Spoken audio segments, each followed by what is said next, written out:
Yo les gars et les meufs, c'est Pter et on s'y retrouve pour une nouvelle vidéo. Toi qui regardes cette vidéo, je suis sûr de moi, t'étais aussi curieux de savoir comment gagner énormément d'XP sur Wakfu ou encore comment gagner énormément de Kama sur Wakfu. Alors cette vidéo elle est faite pour toi, mon très cher ami.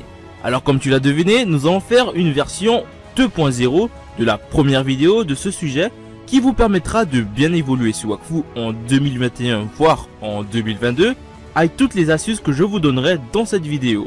Alors n'hésitez surtout pas à partager un maximum cette vidéo à vos potes, à vos guildes ou n'importe qui, et à le liker ou commenter pour un maximum de mise en avant. Ça serait le plus beau cadeau que vous aurez fait pour moi après toutes les astuces que je vous donnerai. Bref, dans cette vidéo, nous allons commencer par la partie la plus importante qui soit, c'est la partie de leveling, c'est-à-dire l'XP sur Wakfu. Comment devenir niveau 200, voire 215 sur Wakfu. Alors c'est parti.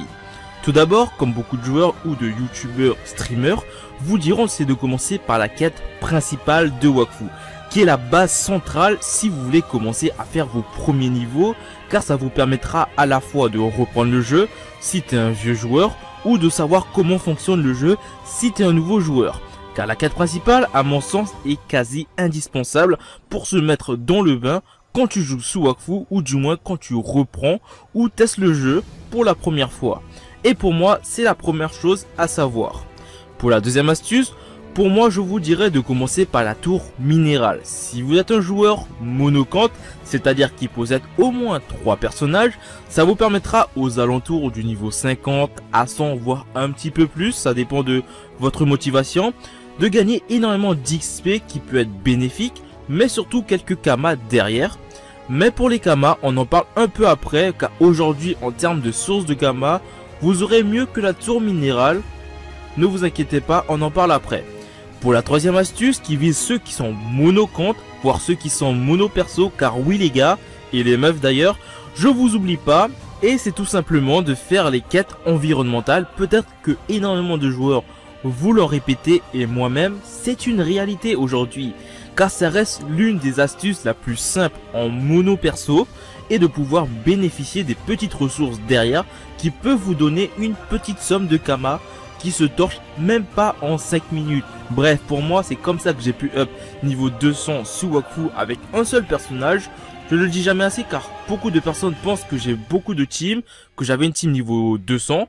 Mais non les gars, j'étais comme vous, mono perso, et j'ai up niveau 200 grâce à ça. Non, pour la quatrième astuce, je vous aurais dit les champs de bataille comme pour l'ancienne vidéo, mais comme c'est une version 2.0, forcément les champs de bataille dans un futur proche, voire si tu regardes cette vidéo et qu'elle est date depuis un moment, bah ça veut dire que les champs de bataille sont devenus inutiles aujourd'hui.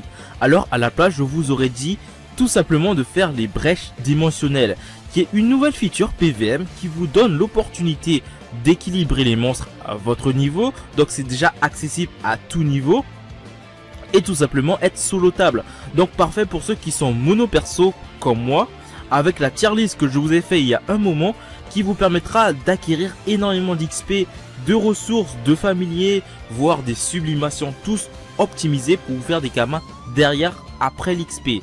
Et pour la cinquième astuce, un peu facultative, je vous dirais d'accoupler toutes les astuces que je vous ai dit plus haut avec les packs démoniaques, qui peut être un gros boost d'XP ou de drop, mais si vous avez ni la technique, ni la stratégie pour pas vous faire agresser et rager dans votre coin ou dans votre chambre, ne la faites pas car ça reste assez facultatif et pas forcément obligatoire. Mais pour les plus aguerris d'entre vous, c'est un bonus sur vos futurs drops et futurs XP. Maintenant parlons directement de Kama. Comme je vous ai dit, vous avez les standards qui sont les métiers. J'en ai fait une vidéo qui en parle où je mentionnais mineur, cuisinier ainsi que ébéniste, qui pour moi reste de très bons métiers en court terme pour vos premiers Kama, mais surtout quand je vous ai dit que la tour minérale en termes de Kama était pas si ouf aujourd'hui, c'est parce que énormément de joueurs le font, car une astuce Kama, s'il n'y a qu'une seule et que beaucoup de joueurs la fassent, forcément les prix chutent et ça devient pas rentable. Cependant vous pouvez utiliser cette hype de la tour minérale en revendant des clés beaucoup plus chères ou en revendant des stuff opti niveau 50, alors que ça se farme en 2 minutes pour rentabiliser ceux qui font vraiment la tour minérale. Et ça, c'est pas interdit. Donc, une très bonne astuce qui peut vous permettre de gagner beaucoup de Kama. Vous avez une autre astuce qui sont forcément la vente de familiers ou de sublimation via les brèches dimensionnelles. Par exemple, que ça soit le boss ou encore les brèches dimensionnelles classiques, c'est-à-dire les mobs, ça reste quand même l'une des meilleures astuces Kama aujourd'hui qui reste la plus viable. Une autre astuce Kama qui peut être très intéressant pour vous, ça reste les ressources de boss de chaque donjon, notamment pour les épées de nation qui aujourd'hui sont toujours utilisées, telles que l'épée éternelle qui reste selon moi l'un des meilleurs items du jeu pour le niveau 200 voire 215.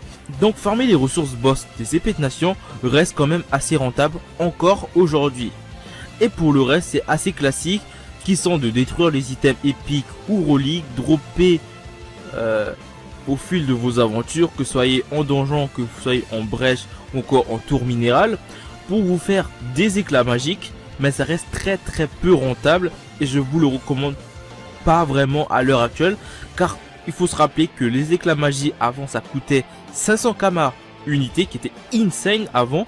Maintenant ça coûte autour de 200 Kama unité. Pour moi c'est pas si ouf que ça, donc attendez un petit peu que le prix re-augmente, ou sinon essayez de acheter tous les éclats magiques à très bas prix et de re-augmenter le prix à son prix d'origine ou un petit peu plus que maintenant, qui peut être un petit peu plus rentable à l'heure actuelle. Donc j'espère que cette petite vidéo vous aura plu. N'hésitez surtout pas à vous abonner, à liker les gars, c'est très important, ça me ferait vraiment très plaisir.